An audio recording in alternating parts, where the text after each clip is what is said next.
Sa isang malayong nayon sa gilid ng isang bundok, may isang batang nagngangalang Taro, at ang kanyang amang si Hideo. Si Hideo ay isang masipag na magsasaka, na nagtatrabaho araw at gabi upang suportahan ang kanyang pamilya.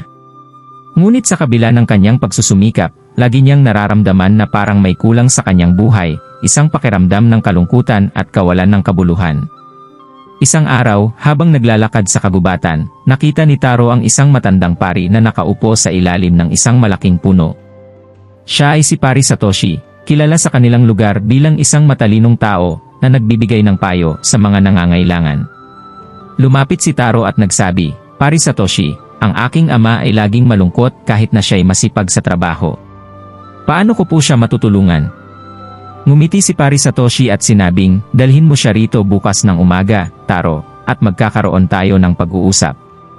Kinabukasan, dinala ni Taro ang kanyang ama sa lugar kung saan naroon si Pari Satoshi. "Hideo," sabi ng pari, "ano ang dahilan ng iyong kalungkutan?" "Ako'y nagsusumikap araw-araw, ngunit parang may kulang pa rin sa aking buhay. Pakiramdam ko ay wala akong nararating," sagot ni Hideo.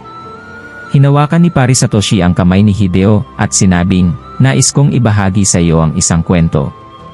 At nagsimula siyang magkwento. "Noong bata pa ako, mayroon akong pangarap na maging isang dakilang manlalakbay.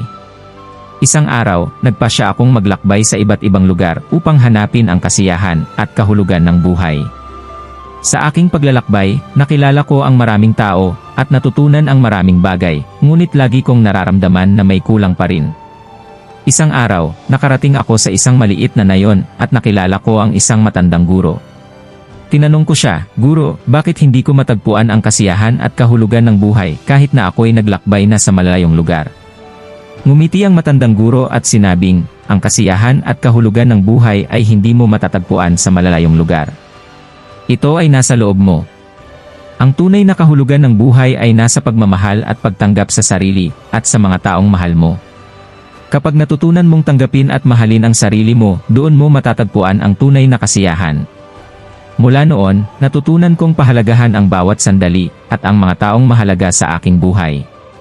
Ang tunay na kasiyahan ay hindi sa kung ano ang mayroon ka, kundi sa kung paano mo pinapahalagahan ang mga bagay na meron ka. Napaluha si Hideo sa narinig at niyakap ang kanyang anak na si Taro.